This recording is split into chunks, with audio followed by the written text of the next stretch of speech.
It was in it was in 1517 when Martin Luther nailed what is known as the 95 Thesis to the Wittenberg door. That's Wittenberg being Wittenberg, Germany, the door being a church in Wittenberg, when he created or established, I don't know if it was by intent or by design or just by default, but he created what is now known as the Protestant Reformation.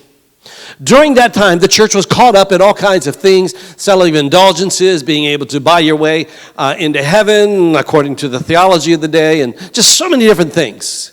And Martin Luther said, no, that's not right. And Martin Luther recognized and realized and was reminded what the scriptures say, the just shall live by faith.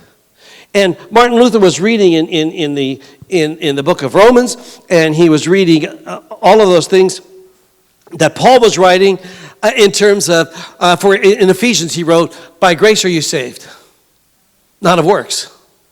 And he's reading all of that, and he's coming to the reality that the just shall live by faith. We who are in Christ, we are in Christ because of faith. Now understand that faith is founded on the goodness of God.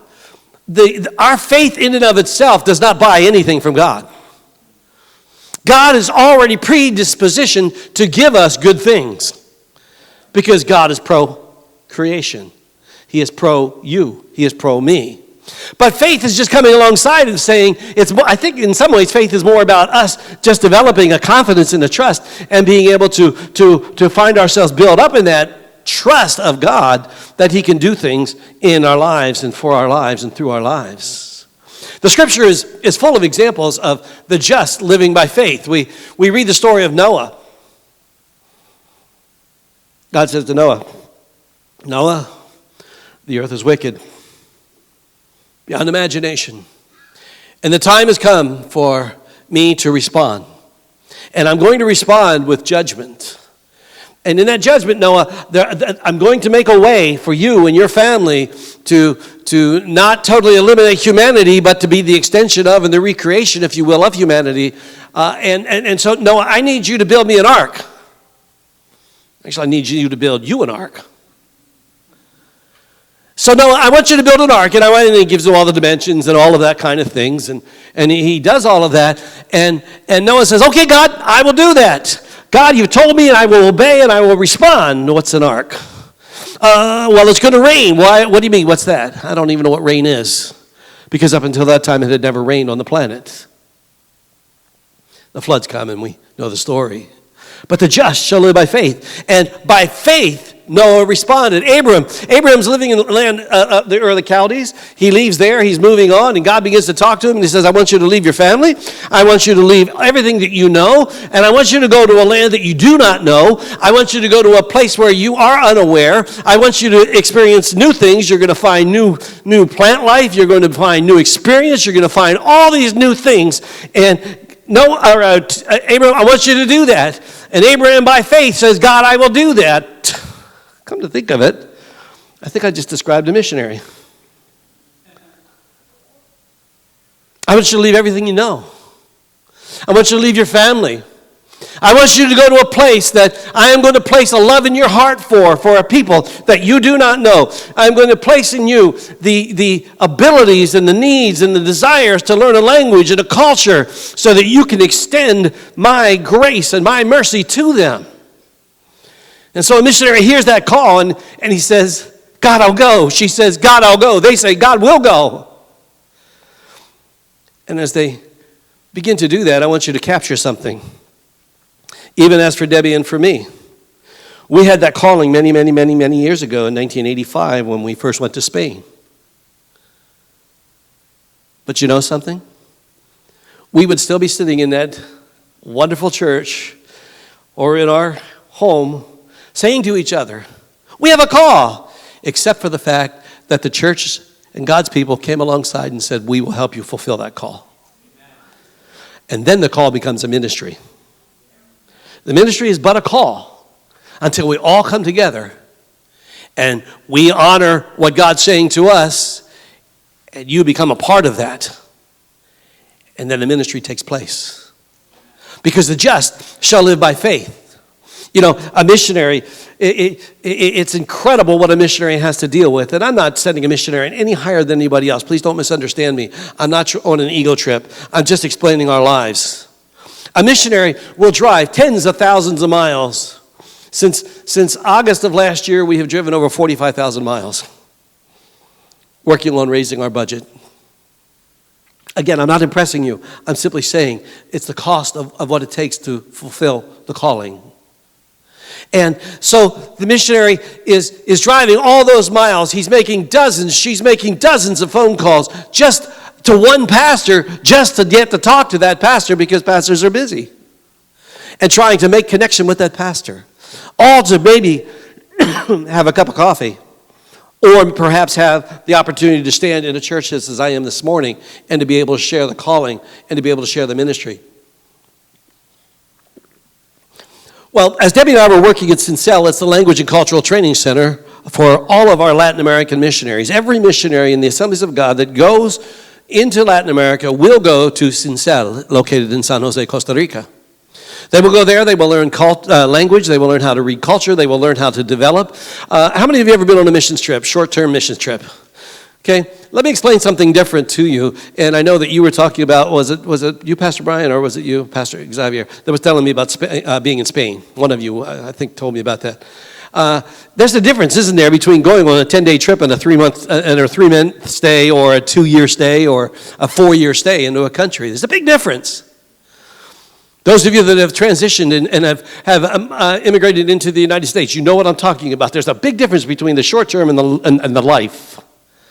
And it takes a lot of grace, and it takes God to help us to be able to do that. So our missionaries would come, and they would come into San Jose, and they would arrive there with their 30 suitcases because there were 2 kids and mom and dad, or 5 kids and mom and dad, or just a single missionary, whatever it would be. And they would come in, and they would begin the experience of living in another country. The challenges that they would face, the Abraham challenges, if you will. Abraham didn't have to worry about cash registers. Our students did. Our adults would come in, and they would go into the grocery store, and they would look at the cans and hope they could figure out what was on it by what the picture was. They would buy all these groceries, and they would look at the cash registers and hope that they could see the number just so that they would know how much money to give them. And then really, at the beginning particularly, don't know the difference between the 5,000 coloni and the 10,000 coloni bill. And so basically they would just go like this and say, take what you need, and hope that the people were honest.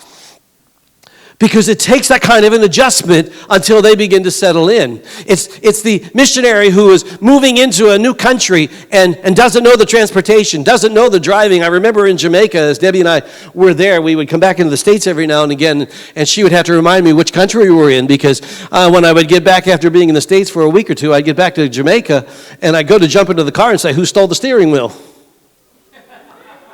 Because I was on the wrong side of the car. Because it was left-hand drive versus right-hand drive. And then I would get into the States, and Debbie would say, hey, we're back in the States. Get on the other lane. All those kind of things, because you're having to constantly transition and live in a second culture and develop a second culture experience. You have to learn to eat different food. I have a wonderful friend who's now with the Lord. And Larry was an absolute wonderful missionary. And Larry had the opportunity, when I was working with Facultad, Larry was the president of the school, and Larry was invited to go into the Quechua tribe in Peru to minister, because the chief of the tribe was studying in our seminary on his master's degree, which is kind of cool. You know, a tribal chieftain working on a master's degree, that in itself is kind of cool. And so Larry was invited in, and he's there to have dinner. And it's a dinner in his honor. And so he's sitting at the head table, and they give him the food of honor. It is a chicken egg that is about 2 days away from hatching. It's a chicken inside there, you know, a little chick. So it's got the feathers, it's got the feet, it's got the bones, it's got all of that stuff. And all you do is you crack it open and eat it. That's it. Well, Larry's in that country, and he's sitting there at that table, and he knows that if he doesn't eat it, he's going to offend, but he also knows that if he does eat it, he's really going to offend. You got my drift. What do I do? What am I going to do? So Larry, he's, God, you got to help me. And so he says, he looks around and he's looking at this, and he knows he can't do it, and it hits him.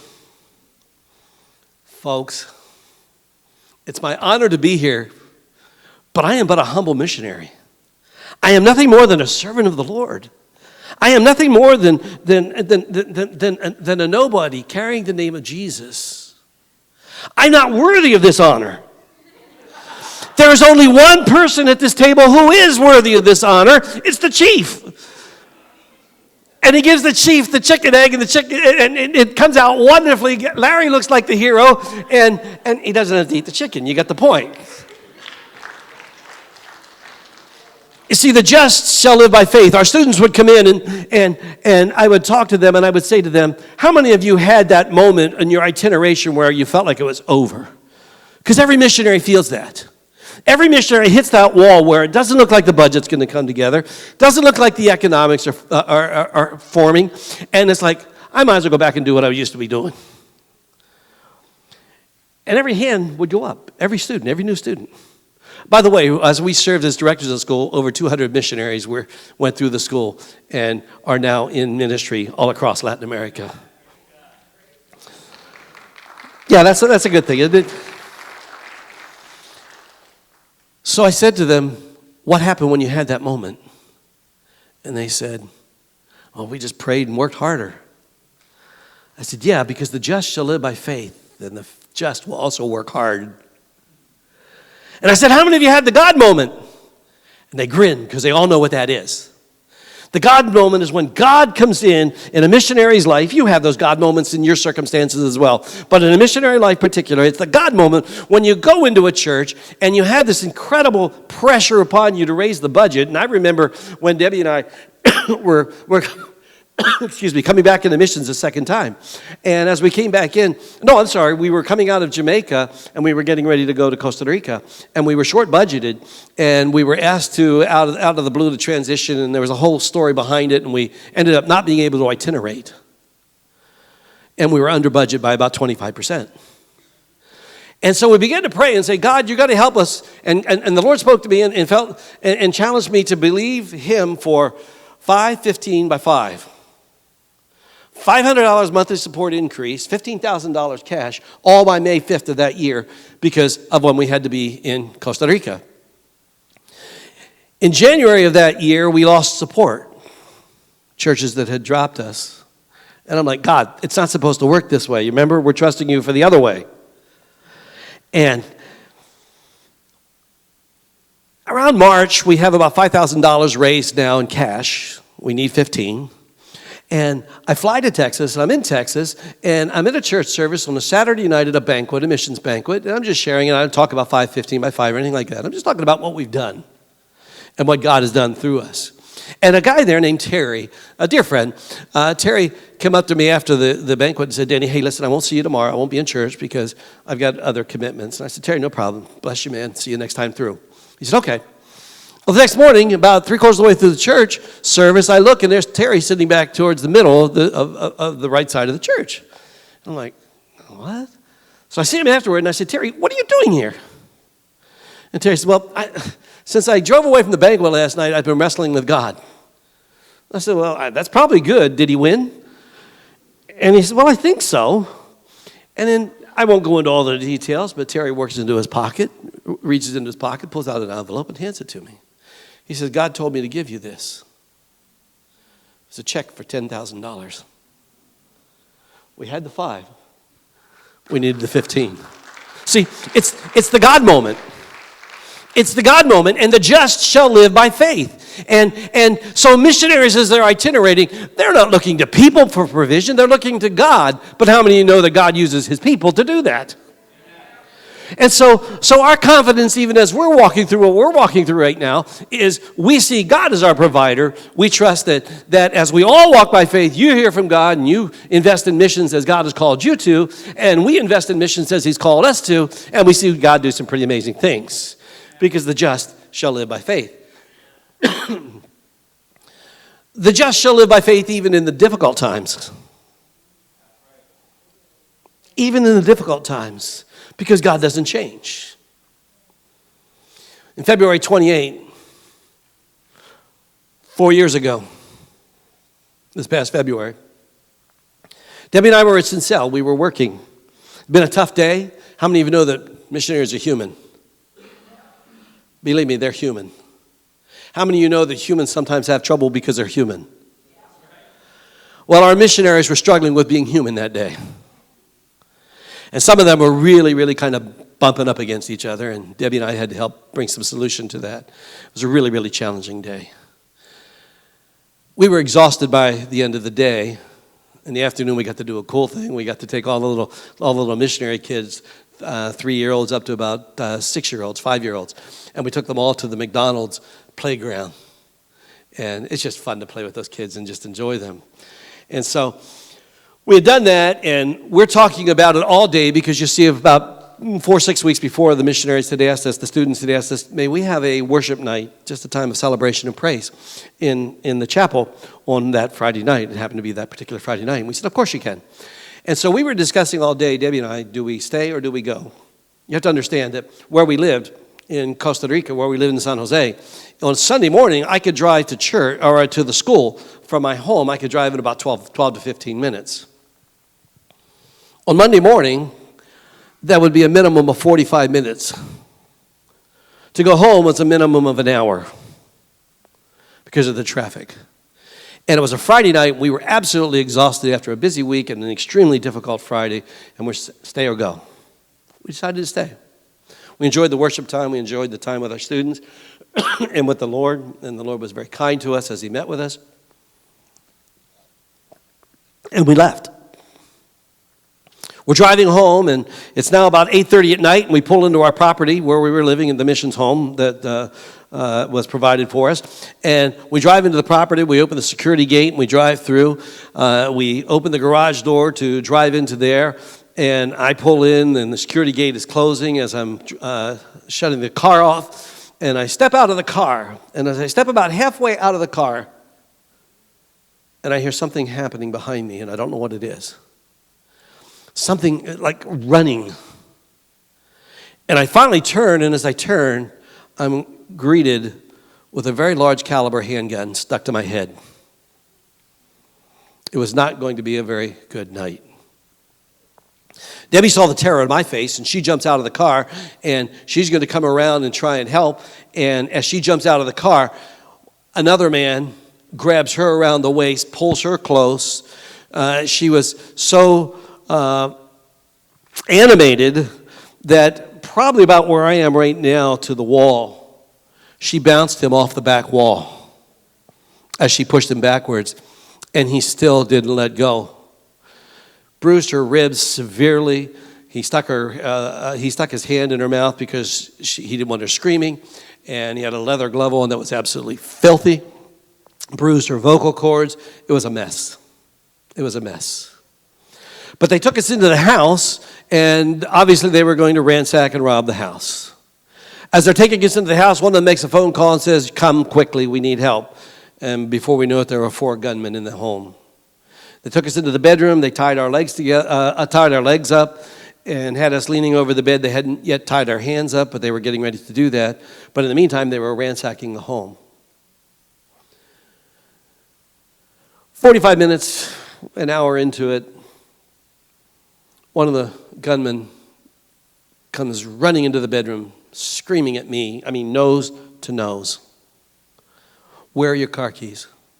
Where are your car keys? And I didn't have the car keys because in the garage, he took my phone, he took my wallet, he took my rings, he took my watch, same thing for Debbie and all of that. And so one of the things he took was the car keys. So I said to him, I don't have the car keys. And I said, and there was another guy in the bedroom ransacking, and I said, he had them.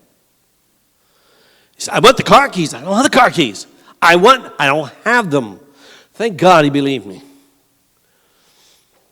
You see, what had happened was, let me explain our home a little bit. We had the garage here. You came through the laundry room, and you came into the kitchen. It was the only way from the garage into the house. And then from the kitchen into the rest of the house. Our kitchen was all very well lit, fluorescent lighting. It had an all white tile floor. Everything in it was white. and it had a big open area like right in here. What had happened was, with the car, the alarm went off. Now, you have to understand that with most of our speed-of-light cars now, we have security systems on them. And if you shut the car doors tight, the alarm doesn't go off. If you open the car doors up, the alarm doesn't go off. If it's when you're closing them or opening them without, you don't know, most of you have security in your cars, without hitting the fob, the alarm's going off. Well, our car was shut tight and the doors were locked and the alarm was going off. It shouldn't have. They were coming in to get the car keys from me because they wanted to shut the alarm off so they could finish robbing the house. But I didn't have the keys. After a few minutes, maybe 15 at the most, we're still again tied up in the bedroom with our legs, and we hear, "Vámonos," and dead silence. We look at each other and say, "What's up?" We untie our legs, we inch our way out of the house. We get to the front door, and the front door is hanging wide open. The security gate down by the street's hanging wide open. And so we, as quickly as we could, ran down to the bottom of the driveway. And a security guy who works the area was there, and he called the police. And the police came. The police said to us, "We want you to go in the house with us so you can kind of direct us what's going on so that we're not surprised by anything, and then you also be able to tell us what has happened." And we said, okay. We were behind the police. They had their guns drawn. They were going into the home. And we walk in, and we're looking all around, and we go into the kitchen. Now, remember what I said. A lot of bright lights, white tile floor, alarm going off in the car, looking for the car keys. The car keys, I don't know if you can see them or not from there where you're at, but the car keys look something like this. You know, the black fob and the keys. Those car keys were literally laying right in the middle of the floor. And they never saw them. They never saw them. In the car that day that they did steal was my 30-year preaching Bible. The whole time I lived in Costa Rica, I was listening to see if anybody was preaching any of my sermons so I could get my Bible back. You got that one. In my briefcase was my computer, my backup hard drive, which I didn't usually carry, but that day I used it at work. And all my doctoral studies were in it, and all of that, it was all gone. It was gone.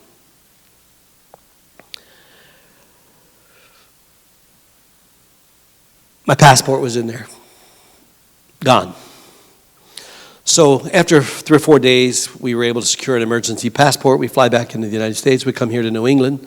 And as we're in New England, we're going to go through counseling through a counselor up at Gordon Commonwealth Theological Seminary. A wonderful, wonderful lady.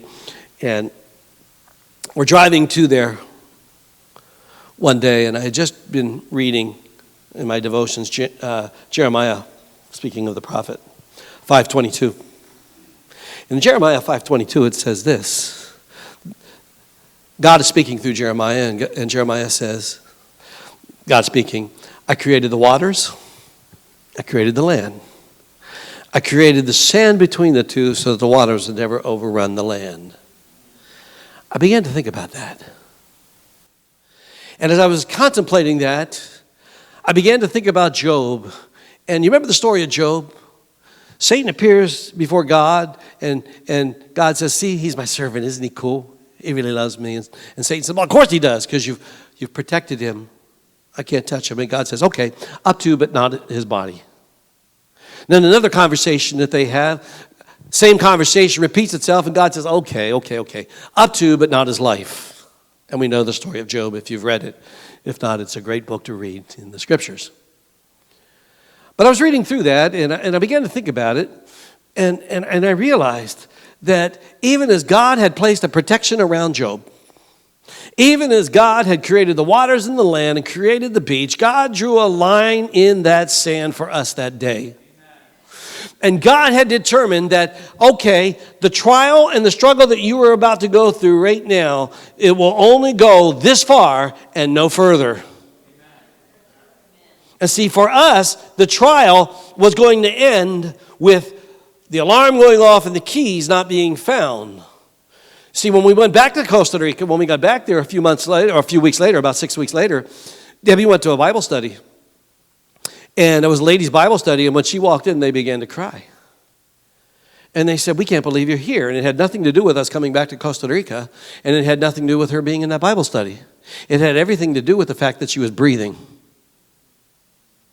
And I do not mean that melodramatically. Because more often than not, those circumstances were ending with somebody else telling the story, not me. But God said, up to and no further. Now let me pause for a minute, and then we'll go back into some of the other things that God taught us and shared with us.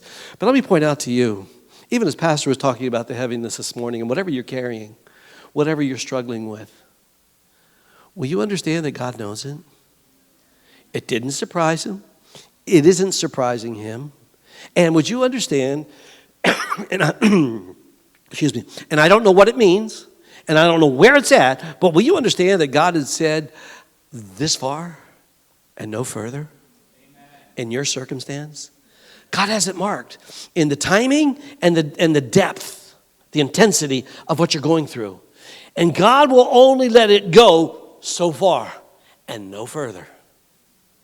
Because God cares about you. And God cares about us. I tell you one other thing about what happened, and then we'll come back to another principle that we learned. We're back in Sincel. I'm in my office, and there's another language school in San Jose. In fact, it was the language school that Debbie and I went to when we were there because Sincel didn't exist. And the director came to my office, and we were talking. We were just chit-chatting to start the conversation.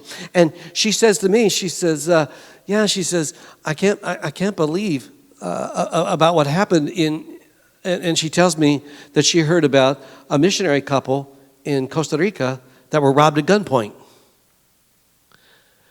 And I said to her, Julie, that was Debbie and me. She said, what? And so we started to talk about it. And I said, Julie, how did you hear about it? She said, well, it was like 2 days later, she got a phone call from a nun in North Carolina. And that nun in North Carolina had heard about a missionary couple that were robbed at gunpoint in San Jose, Costa Rica, and she was a friend of Julie's, the nun was, and called Julie and said, Julie, I don't know what's going on, but I want you to know that our convent is praying for that couple. You don't think these are important? They're important. They make a difference. And so Debbie and I are back in the States. We're still working through this. We're driving, and all of this is kind of unfolding to me. And have you ever said this? Have you ever said, God, it's too much. I can't handle it. Have you ever been there? Been there. Do you know in that moment when you say, God, it's too much, I can't handle it, that God is showing more faith in you in that moment than you are in him? Now, how do I know that? Because that's a pretty bold statement. Well, I know that based on what Paul writes in Corinthians, 1 Corinthians 10 and 13. Paul writes this, no temptation has ever taken you except what is common to mankind. And God is faithful. He will not let you be tempted beyond what you can bear. But when you are tempted, he will also provide a way out so that you can endure it. The idea of temptation there is not just the temptation of sin. It's the idea of trials, struggles, anything that would draw you away from your faith. Paul tells us we've all gone through it at some level or another. There's nothing uncommon about your struggles or mine. They might have different faces. They might have different locations. They may happen in a different language, but we all go through them. But he also says that God will not let anything come to you that you cannot endure, that you cannot handle. Do you realize that whatever struggle you're going through right now, whenever you have said, I can't handle it, God is saying, no. I trust you or I wouldn't let you have it. I would not allow you to struggle with what you're struggling with if I believed it would crush you. if I believed it would destroy you, if I believed that it would wreck your faith, if I believed that it would in some way cause you to turn your back on me, I wouldn't let you have it. But I will provide a way out. I don't know what that way looks like. I mean, we read Hebrews. Some of them, they enjoyed incredible stories of faith. Others died in the faith. I don't know what it will be. I don't know how it will end for any of us in any of our circumstances at any given time. But He does. And He knows what you can handle. And He knows what I can handle. And so as we look at those keys laying on that floor, as we hear that alarm going off on that car, we understand that for us, God made a way of escape, that we're able to speak of His goodness today. Because you see, the just shall live by faith. The just shall live by faith.